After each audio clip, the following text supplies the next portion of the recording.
Water 300 ml వాటర్లో hot వాటర్లో half లెమన్కి పైన పిండేసుకొని అర్లీ మార్నింగ్ పరిగడుపున ఈ వాటర్ని తాగాలి.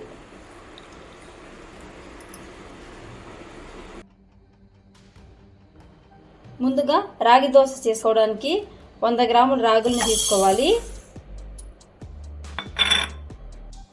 100 గ్రాముల రాగులకి 20 గ్రాముల ఉద్దిపప్పు సరిపోతుంది. ఉద్దిపప్పు అంటే మినపప్పు అండి. వీటిని బాగా కలుపుకొని 2 నుంచి 3 సార్లు వాష్ చేసుకుందాం. ఇలా వాష్ చేసి పెట్టుకున్న రాగుల్ని ఓవర్ నైట్ నానబెట్టుకోవాలి. కనీసం 6 to 8 అవర్స్ నానబెట్టుకున్నా కూడా సరిపోతుంది.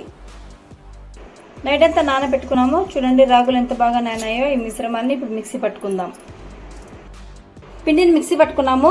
ఎంత బాగా పట్టుకున్నామో చూడండి, ఎంత మెత్తగా ఎంత బాగా వచ్చింది. ఇప్పుడు ఈ మిశ్రమాన్ని దోశ పోసుకుందాం. చూడండి మనకు బ్యాటర్ అనేది ఇలా ఉంటే సరిపోతుంది. సేమ్ దోశ పిండి ఎలా అయితే పలచ కలుపుకుంటామో అలా ఉండాలి. ఇప్పుడు దోశ పోసుకుందాం.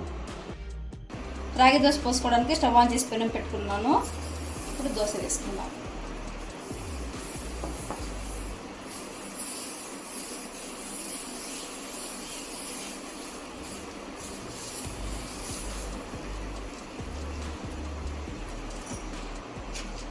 ఈ దోశపైకి కొంచెం ఆయిల్ వేసుకుందాం.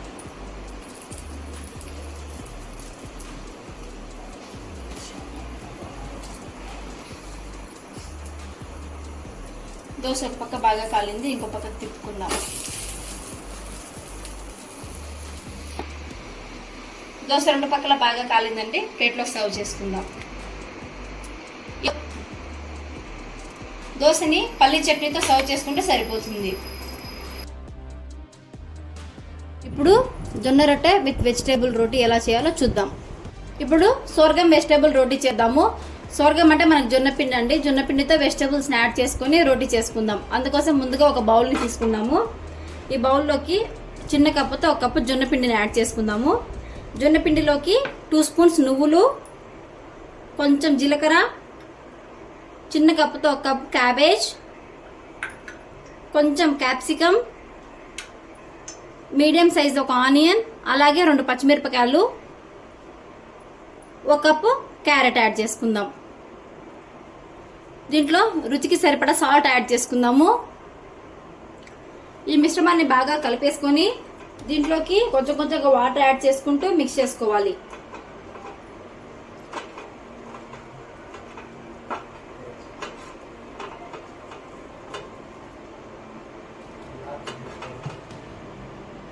పిండిని ఇలా కలిపి పెట్టుకున్నాం కదా. ఇప్పుడు ఈ పిండిని తీసుకొని పొడిపిండి కొంచెం వేసుకోవాలి. ఇలా పొడిపిండి వేసుకొని చపాతీలాగా ప్రెస్ చేసుకుందాం.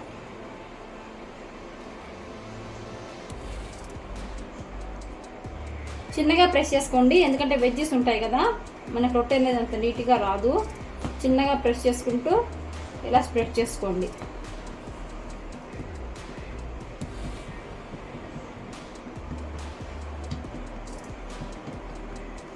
చూడండి ఇలా రెడీ అయింది కదా. దీన్ని ఇప్పుడు కాల్చుకుందాం.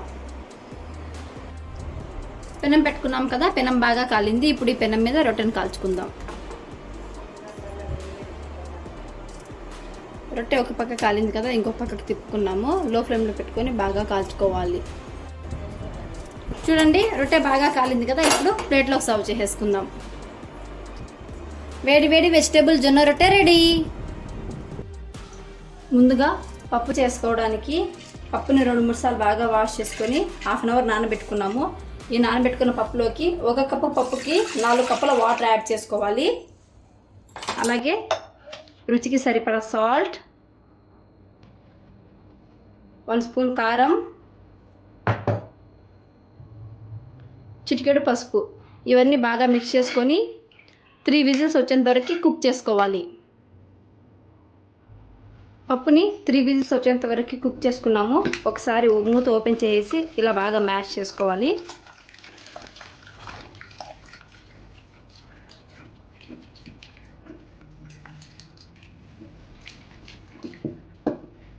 చూడండి ఇలా మ్యాష్ చేసుకున్న తర్వాత తిరువాత వేసుకుందాం. పప్పుని తిరువాత వేసుకోవడానికి స్టవ్ ఆన్ చేసుకుని కడాయి పెట్టుకున్నాము. కడాయిలోకి 2 స్పూన్స్ ఆయిల్ని యాడ్ చేసుకుందాము. ఆయిల్ కాగింది కదా, ఆయిల్లోకి కొంచెం ఆవాలు, కొంచెం జీలకర్ర యాడ్ చేసుకుందాము. సన్నగా దంచి పెట్టుకున్న 2 నుంచి 3 వెల్లుల్లి రెబ్బల్ని వేసుకుందాము.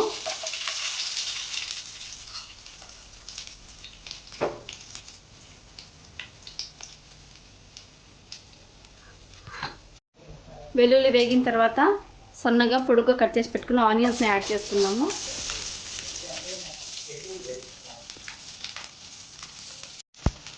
ఆనియన్స్ ఎక్కువ వేగాల్సిన అవసరం లేదు, కొంచెం మెత్తబడితే సరిపోతుంది. ఆనియన్స్ మెత్తబడ్డాయి కదా, ఇందులోకి మనం ఇంతకు ముందుగా బాయిల్ చేసి పెట్టుకున్న పప్పును వేసి మిక్స్ చేసుకుందాం.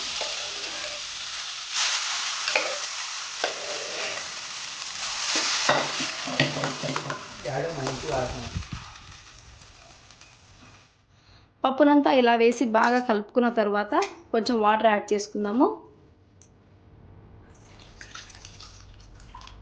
ఇలా కొన్ని వాటర్ యాడ్ చేసేసుకొని ఒక 5 మినిట్స్ కుక్ చేసుకుంటే సరిపోతుంది. 5 మినిట్స్ పప్పుని బాగా కుక్ చేసుకున్నాము. చూడండి ఎంత బాగా ఉడుకుతుందో. ఫైనల్గా కొంచెం కొత్తిమీరతో గార్నిష్ చేసుకొని స్టవ్ ఆఫ్ చేసుకుందాం. ఫైనల్గా పప్పు రెడీ. వెజ్ సూప్ చేసుకోవడానికి స్టవ్ ఆన్ చేసుకొని కడాయి పెట్టుకున్నాను. 1 స్పూన్ ఆలివ్ ఆయిల్ వేసుకుందాం. ఆలివ్ ఆయిల్ లేకపోతే సన్ఫ్లవర్ ఆయిల్ కూడా వేసుకోవచ్చు. ఆయిల్లోకి సన్నగా ఇలా దంచుకున్న వెల్లుల్లి వేసుకుందాము. అలాగే ఒక మీడియం సైజు ఆనియన్ కట్ చేసుకుని వేసుకుందాము. ఒక 1/2 కప్ క్యారెట్ వేసుకుందాం. ఆనియన్స్ క్యారెట్ కొంచెం మెత్తబడ్డాయి కదా, ఇందులోకి 1 రెమ్మ కరివేపాకు, అలాగే గ్రీన్ పీస్, సన్నగా కట్ చేసి పెట్టుకున్న 1 టమాటో, ఒక 1/2 కప్పు క్యాబేజ్, ఇవన్నీ బాగా మిక్స్ చేసుకుందాము. ఒక 2 to 3 మినిట్స్. ఈ వెజ్జెస్లోకి ఒక 1/2 టమాటో ప్యూరీని వేస్తున్నాను. టమాటో ప్యూరీ తోటి మనకి టేస్ట్ అనేది చాలా బాగుంటుంది. ఈ టమాటో ప్యూరీ వచ్చేసి 1/2 టమాటోని మిక్సీకి వేసుకుంటే సరిపోతుంది, అదే మనకు పేస్ట్ లాగా వస్తుంది. ఇప్పుడు ఈ మిశ్రమంలోకి కొంచెం వాటర్ యాడ్ చేసుకుందాం.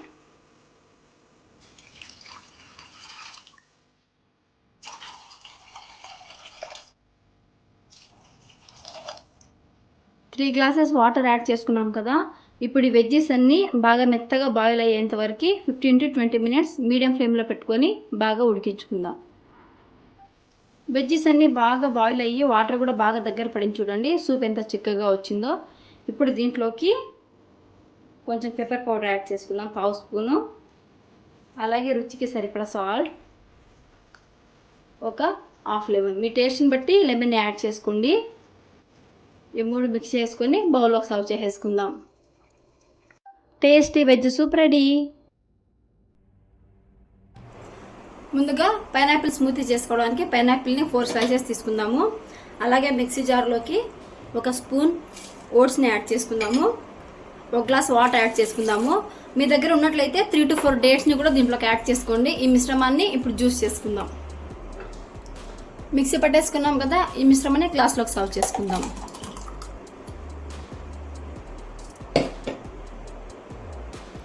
ఫ్రెష్గా ఓట్స్ స్మూతీ రెడీ. ఇప్పుడు పైనాపిల్ స్మూతీ ఎలా చేయాలో చూద్దాం. ఇప్పుడు వెజిటేబుల్ చిల్లా ఎలా చేయాలో చూద్దాం. వెజిటేబుల్ చిల్లా చేసుకోవడానికి ముందుగా ఒక మిక్సీ జార్ని తీసుకొని దాంట్లోకి 1 కప్పు సెమోలినా యాడ్ చేసుకోవాలి. దీంట్లోకి రుచికి సరిపడా సాల్ట్ యాడ్ చేసుకొని ఒక గ్రీన్ చిల్లీని ఇలా పెద్దగా కట్ చేసి యాడ్ చేసుకోవాలి. అలాగే 1 కప్పు కర్డ్ వేసుకోవాలి. ఈ మిశ్రమాన్ని ఇప్పుడు గ్రైండ్ చేసుకుందాం. బ్యాటర్ని ఇలా మిక్సీ కొట్టేసుకున్న తర్వాత దీన్ని ఇప్పుడు చిల్లా చేసుకుందాం. ఇప్పుడు స్టవ్ ఆన్ చేసుకొని కడాయి పెట్టుకున్నాం కదా, ఇప్పుడు స్టవ్ ఆన్ చేసుకొని ప్యాన్ పెట్టుకున్నాం కదా, ఆయిల్ని ప్యాన్ మీద ఇలా స్ప్రెడ్ చేసుకోవాలి. ప్యాన్ వేడెక్కింది. ఇప్పుడు మనం ముందుగా మిక్సీ చేసి పెట్టుకున్న చిల్లా ఉంది కదా, ఈ మిశ్రమాన్ని ఇలా పోర్ చేసుకొని దోశలాగా స్ప్రెడ్ చేసుకుందాం. ఇలా స్ప్రెడ్ చేసుకున్నాం కదా. ఇప్పుడు బ్యాటర్ పైకి కొంచెం క్యారెట్స్, అలాగే సన్నగా కట్ చేసి పెట్టుకున్న కొంచెం ఆనియన్స్, చాప్ చేసి పెట్టుకున్న కొరియాండర్ యాడ్ చేసుకుందాం. వెజిటేబుల్ చిల్లా ఒక పక్క బాగా కాలింది కదా, ఇలా బాగా కాలిందని ఇంకో పక్కకి టర్న్ చేసుకొని ఈ పక్క కూడా బాగా కాల్చుకుందాం. వెజిటేబుల్ చిల్లా రెండు పక్కల బాగా కాలింది కదా, ఇప్పుడు ప్లేట్లోకి సర్వ్ చేసేసుకుందాం.